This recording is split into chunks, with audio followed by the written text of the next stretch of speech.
على محمد صلى الله عليه وسلم. Maka setelah kita memahami bahwasanya nutrisi hati ini merupakan kewajiban kita dan harus dipaksakan, tidak menunggu panggilan hati secara sukarela dan sukacita baru kita nanti ngamalkan. Tidak, tapi memang harus dipaksa sebagaimana orang yang sakit dipaksa minum obat dan disuntik. Sekarang mari kita kenali. Nutrisi hati itu apa saja? Ada beberapa cara. Maka sesungguhnya yang pertama, nutrisi hati itu adalah bagaimana kita senantiasa mengingat Allah. Kita senantiasa berzikir kepada Allah. Ya. Tentunya di dalam memahami kata zikir ini, memahaminya dari berbagai macam perspektif. Pertama, zikir lisan kita. Bagaimana lisan kita senantiasa terbasahi, bagaimana kita menyebut Allah dan berzikir kepadanya dalam setiap hari-hari yang kita lewati, setiap kesempatan yang kita jumpai, bagaimana kita senantiasa berzikir. Berzikir kepada Allah ini merupakan sebuah kekuatan, dan ini merupakan sebuah konektivitas antara seorang makhluk dengan Sang Khalik yang diwujudkan pada simbol ketika kita berzikir. Yang pertama itu zikir dengan lisan kita. Zikir pada lisan ini secara sah dan secara terbukti, fix dan confirm bahwasanya berzikir pada lisan kita ini akan mendapatkan feedbacknya itu luar biasa yang akan Allah hadirkan pada kehidupan kita. Saya ambilkan sebuah analogi sederhana. Tukang sihir, mereka selalu memiliki mantra. Tidaklah mereka mendapatkan kekuatan kecuali dengan mengucapkan mantranya. Ini dalam tanda kutip, contoh secara umum ya, bukan membenarkan sihirnya. Disitulah kita mendapati, kalau orang yang berada pada kesyirikan, kebatilan, yaitu tukang sihir saja, supaya dia bisa mengguna-guna seseorang dengan kekuatan hitamnya, itu pun harus mengucapkan mantra supaya kekuatannya melesat kepada orang yang dia tuju. Loh, apalagi ketika kita berada di atas kebenaran, ketika kita menjadi makhluknya Allah. Maka berzikir itu merupakan salah satu hal besar, di mana zikir itu menimbulkan sebuah efek yang luar biasa. Berzikir itu sebagaimana ketika orang sedang bermasalah dengan penyakit jantungnya, maka dia rajin minum bawang putih. Lalu bawang putih membersihkan apa-apa yang menyumbat kondisi jantungnya sehingga lancar kembali pergerakan di jantungnya. Maka berzikir itu merupakan salah satu hal yang besar. Ya, makanya berzikir ini Masya Allah ya. Ini merupakan sebuah perkara yang dikatakan oleh Allah di dalam surat Al-Baqarah 152. Fadkuruni adkurkum. Maka sesungguhnya ingatlah kepadaku, maka aku akan senantiasa ingat kepada dirimu. Ya, ini di sana kita menjumpai dan kita mendapati bahwasanya zikir itu merupakan hal besar. Baik kita mengucapkan kalimat-kalimat thayyibah, karena sesungguhnya kalimat-kalimat thayyibah itu jangan dianggap ringan. Mungkin tampaknya ringan dalam pandangan kita dan logika kita, tapi sesungguhnya dia tidak ringan di hadapan Allah. Bukankah syahadat itu adalah kalimat yang kita ucapkan asyhadu alla ilaha illallah wa asyhadu anna muhammadar rasulullah hanya 1 menit, tapi ternyata di hadapan Allah ini kalimat besar, bisa menentukan bagaimana kehidupan akhirat kita, surga atau neraka. Ya salah satunya pada kalimat itu yang disebut dengan berzikir kepada Allah Subhanahu wa taala. Zikir dengan lisan. Zikir yang kedua itu zikir bagaimana hati kita, pikiran kita senantiasa sadar. Kita ini berada pada kondisi mindfulness, sadar. Kalau dalam bahasa tazkiyatun nafas itu yaqdhah. Kita itu betul-betul terjaga dan sadar 100%.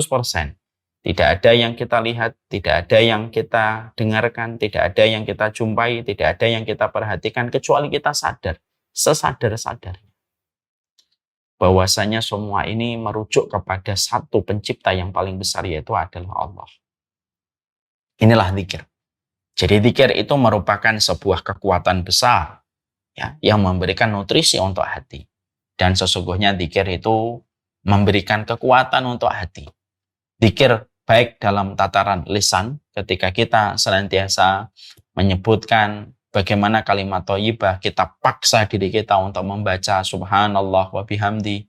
Kita paksa lisan kita untuk membaca astagfirullah wa atubu ilaih. Kita paksa lisan kita untuk membaca Allahumma sholli, kita membaca Allahumma anta rabbi la ilaha illa anta khalaqtani wa ana abduka wa ana abdika.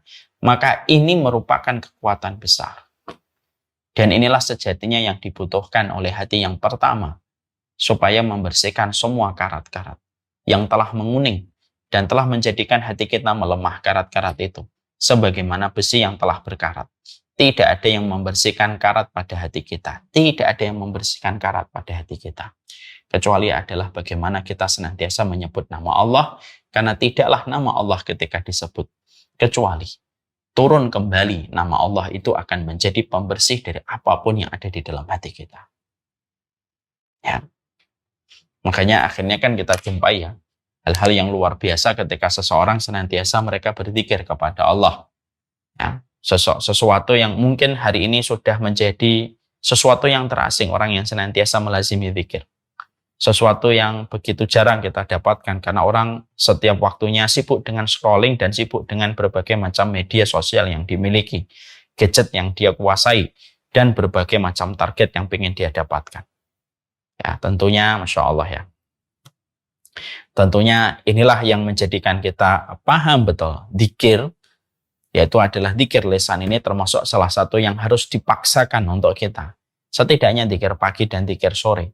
Karena pada dasarnya ketika kita jujur untuk senantiasa berzikir kepada Allah, menghayati maknanya, mengetahui bagaimana makna pada setiap zikir yang kita lantunkan, pelan tapi pasti, membersihkan apa yang kotor pada hati kita, mengembalikan kembali kekuatan hati kita dari segala macam pelemahnya, dan membersihkan hati kita kembali sebagaimana api membakar karat dari satu besi yang sudah lemah dan sudah tua. Saya ada punya pengalaman satu ya, bagaimana orang yang berzikir itu selalu senantiasa dilindungi oleh Allah. Ini salah satu fungsinya, nanti kita akan bahas bagaimana zikir itu multi efek pada kehidupan kita. Setidaknya ada dua kisah yang saya peroleh untuk membangun betapa luar biasanya kekuatan zikir dan betapa besarnya efek yang didapatkan kalau kita senantiasa berzikir kepada Allah. Baik dzikir secara lisan ataupun dzikir secara pikiran kita. Saya pernah mendapati satu keluarga yang melakukan perjalanan ke daerah Sumatera. Pada saat itu sepanjang malam perjalanan maka disetir oleh sang suami, sehingga pada pagi harinya mereka rolling ya. Mereka ganti shift, sang suami istirahat lalu digantikan istrinya sampai hilang rasa kantuk sang suami. Pada waktu pagi itu kebiasaan mereka senantiasa berzikir pagi. Ya, mereka tetap melazimi zikir pagi itu walaupun di dalam perjalanan. Ketika mereka sudah melaksanakan zikir pagi, lalu mereka berganti tempat posisi. Sang istri memegang kendali, sang suami istirahat. Jalanan berjalan. Maka Masya Allah ya, tiba-tiba ada satu kejadian ketika sang istri ternyata masih ada sisa kantuknya. Dalam sepersekian detik, dia sempat tertidur dan mobilnya meluncur bebas ke bawah jurang. Tentunya jurangnya bukan jurang biasa, tapi jurang yang curam, bukan jurang yang landai. Dan betapa menegangkannya kondisi mereka pada saat itu suami istri dengan dua anaknya turun bebas ke jurang yang cukup curam. Tidaklah orang-orang yang di atas yang melihat kejadian bagaimana mobil itu masuk ke jurang, kecuali yang di atas itu berprasangka semua yang ada di dalam mobil itu pasti mati. Mobil itu terus ke bawah tanpa bisa dikendalikan.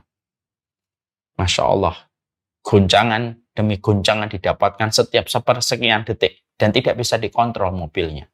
Sampai akhirnya mobil itu akhirnya menabrak salah satu pohon, tidak langsung dari depan tapi dari pinggirnya, tapi dengan izin Allah, walaupun tabrakannya tidak terlalu keras tapi sudah cukup untuk menghentikan laju kendaraan itu dari atas.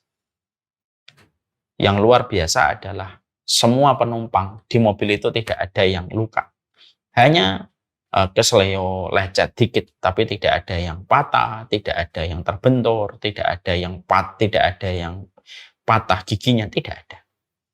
Sampai akhirnya semua yang ada di atas itu kaget ketika mendapati semua yang ada di mobil itu dalam kondisi sehat, dalam kondisi tidak mengalami musibah berat, Padahal kalau dilihat dari kondisi ketika terjun mobil itu ke bawah, maka secara logika harusnya mereka semuanya dalam kondisi tidak selamat. Bahkan mobilnya pun ya tidak terlalu parah, dan kalau ketika dibawa ke bengkel tidak sampai meminta biaya yang sangat mahal. Ketika kisah ini disampaikan, maka beliau sebagai saksi mata pada kejadian itu, bahkan sebagai pelakunya yang ada pada kejadian itu, bercerita, itu terjadi sekitar beberapa menit setelah kami berzikir pagi dan melanjutkan perjalanan.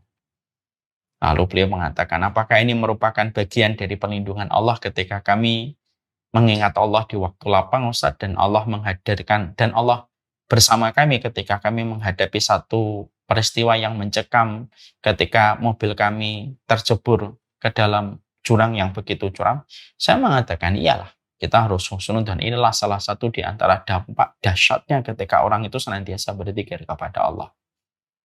Ini harus dipaksa, tapi inilah yang kita jumpai. Berzikir kepada Allah itu memberi kekuatan. Sebagaimana ketika kita melihat film-film di film-film sihir, banyak tukang sihir yang mengucapkan abrakadabra, kekuatannya datang. Kalaulah abrakadabra diucapkan bisa mendatangkan kekuatan bagi orang itulah, apalagi ketika seorang mukmin ketika dia menyebut nama Allah. Kejadian yang kedua yang pernah saya baca dalam sebuah kisah nyata, katanya based and true story, yaitu ketika ada satu kejadian, ada dua perempuan yang pulang malam di daerah Eropa. Mereka pulang, ya, yang salah satunya itu seorang muslimah.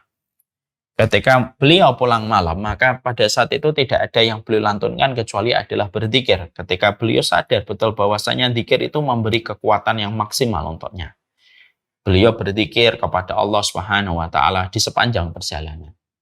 Tidak lama setelah perjalanan itu, maka beliau mendapati di depannya tidak terlalu jauh ada segerombolan laki-laki yang banyak, yang mereka tampak di wajah mereka itu wajah-wajah kriminal gitu. Tapi bagaimanapun dia sudah berjalan dan setiap laki-laki yang ada di tempat itu sudah melihatnya.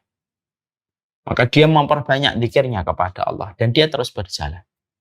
Ternyata ketika melewati gerombolan itu, maka semua laki-laki yang di gerombolan itu tidak ada yang mengganggunya. Dia lewat begitu saja dan dengan izin Allah dia sampai ke rumah dalam kondisi selamat. Tidak lama setelah itu, ternyata beberapa hari setelah itu, ternyata tersebar kabar bahwasanya gerombolan laki-laki itu memperkosa seorang perempuan. Pada malam yang sama ketika perempuan muslimah itu melewati mereka. Akhirnya polisi olah TKP. Ketika polisi olah TKP, berdasarkan beberapa CCTV, intinya perempuan itu akhirnya ditemukan oleh polisi, perempuan yang muslimah itu, untuk diolah keterangannya. Ya, supaya menjadi saksi atas kasus yang menimpa kepada seorang perempuan yang lewat pada jalan itu setelah dia, tapi akhirnya diperkosa dan digoda dan akhirnya diperkosa. Yang menarik adalah pada saat olah TKP itu, lalu akhirnya dia berjumpa dengan para pelaku satu persatu gitu. Dan dia mengingat beberapa wajah yang pernah dia lihat itu ketika dia berjalan dalam kondisi ketakutan. Beberapa wajahnya dia kenal. Iya, ini ada di tempat malam itu. Ini ada juga di malam itu. Gitu. Setelah selesai pemeriksaan itu, yang membuat perempuan muslimah ini berpikir, kenapa dia tidak menggoda saya? Kenapa dia tidak menggangguin saya? Kenapa dia tidak mengganggu saya? Itu menjadi pertanyaan dia. Lalu akhirnya dia memberanikan diri untuk bertanya kepada beberapa orang di geng tersebut yang sudah ditangkap oleh polisi. Kenapa kalian tidak menggoda saya? Kalian bahkan tidak nyuilin saya, tidak bersiul-siul untuk saya. Kalian membiarkan saya lewat dan kalian diem gitu. Bahkan kalian menghentikan gelak tawa kalian yang keras sebelumnya ketika saya lewat. Gitu. Rasa penasaran itu membuat dia bertanya kepada orang-orang di situ. Ternyata jawabannya adalah, orang-orang laki-laki itu akhirnya mereka mengatakan, iya, sebenarnya saya itu melihatmu dan kami sebenarnya pengen sekali untuk menggodamu. Ya, karena memang parasnya muslimah ini, parasnya juga di atas rata-rata gitu, walaupun dia pakai jilbab. Tapi kami menjumpai ada makhluk besar gitu di belakangmu Yang dia ngikutin kamu dari belakang seakan-akan dia memberikan perlindungan yang menjadikan kami tidak berani. Makhluk yang begitu besar, lebih tinggi daripada dirimu, dan dia senantiasa memberikan perlindungan di sebelah kanan dan kirimu, sehingga membuat kami tidak berani untuk melakukan apapun untuk kamu. Masya Allah. Padahal perempuan itu mengatakan, saya tidak datang bersama siapapun. Tapi perempuan itu akhirnya sadar. Dzikir yang dia ucapkan, dzikir yang dia lantunkan, itulah yang akhirnya Masya Allah. Mungkin itulah bentuk pertolongan Allah yang Allah berikan kepadanya ketika dia menghadirkan Allah dengan lisannya. Dan Allah membersamai pada jejak langkah hidupnya. Nah, ini merupakan hal yang kita harus paham. Bahwasanya berzikir kepada Allah Subhanahu wa taala ini merupakan perkara besar. Yang ini harus betul-betul dipaksakan. Kita tidak bisa untuk menunggu panggilan hati dengan sukacita, nanti deh Ustaz, kalau saya nanti tiba-tiba pengen dzikir ya dzikir. Tidak bisa, harus dipaksa. Bahkan untuk melatih diri kita, boleh kita membuat hitungan-hitungan khusus untuk diri kita supaya melatih diri kita. Saya harus membaca dzikir ini 100, saya harus membaca dzikir ini 200 kali gitu. Bukan untuk mewajibkan kepada orang lain, tapi untuk melatih diri kita sendiri. Untuk diri kita sendiri boleh. Untuk latihan. Ya, karena apa? Karena memang betul-betul inilah perkara yang sering terdistract pada kehidupan kita. Karena banyak orang yang menuntut ilmu, banyak orang yang mengikuti kajian, tapi belum tentu dia mampu untuk berzikir kepada Allah setiap waktu dan setiap saatnya. Terutama ketika kita pada hari ini sudah dikerubuti dengan berbagai macam hal yang menjadikan kita sering terdistract untuk meninggalkan zikir kita, untuk mengingat Allah. Ketika kita sibuk pada perhatian kita kepada makhluk dan aktivitas makhluk itu lebih mendominasi pikiran kita daripada aktivitas kita untuk mengingat Allah. Mungkin resahnya hati kita, gelisahnya hati kita hari ini bukan karena orang tidak sesuai ekspektasi kita, bukan apa yang didapatkan tetanggamu, bukan apa yang sedang diraih oleh seseorang temanmu. Keresahan hatiku dan hatimu bisa jadi dimulai karena kita lebih sibuk memperhatikan aktivitas manusia daripada apa yang kita ingat pada Rob yang menguasai alam semesta, yaitu adalah Allah. Ini yang menjadi kita harus paham. Wajibkanlah atas lisan kita untuk senantiasa berzikir kepada Allah setiap saat. Kita akan membahas zikir itu fungsinya bagaimana. Maka sesungguhnya di dalam kitab Al-Wabilus Saib, maka sesungguhnya ada 80 faedah di dalam kita berzikir kepada Allah, mengingat Allah. Makanya berzikir ini kalau kita pahami, berzikir dengan lisan dan berzikir dengan hati dan pikiran kita, inilah yang merupakan bagian dari salah satu makna mindfulness-nya kita. Jadi orang kalau berzikir itu dia sadar, oh ini apa yang dia lakukan, apa yang dia kerjakan. Kita akan membahas apa saja faedah-faedah yang disebutkan oleh Imam Ibnu Qayyim, di mana faedah ini merupakan profit yang dijanjikan oleh Allah kalau kita senantiasa konsisten di dalam kita berzikir kepada Allah Subhanahu wa taala. Apa sih faedah yang kita peroleh? Profit apa yang dijanjikan oleh Allah ketika kita mengingatnya? Walaupun mungkin awal-awal kita harus condong untuk memaksa. Tapi memaksakan karena Allah itu ujungnya pasti manis. Apa saja itu profit yang kita dapatkan? Nah, inilah yang akan kita bahas pada pertemuan kita selanjutnya. Sallallahu ala nabiyina Muhammad. Semoga Allah rahmati kita. Semoga hati kita, pikiran kita senantiasa mengingat Allah dan lisan kita senantiasa menyebut namanya. Dan supaya apapun aplikasi yang ada di sekitar kita tidak menyibukkan pikiran dan hati kita dengan apa yang menjadi aktivitas makhluk, tetapi lupa dengan dengan keberadaan Allah yang harus diingat, yang feedbacknya memberikan kekuatan untuk kita.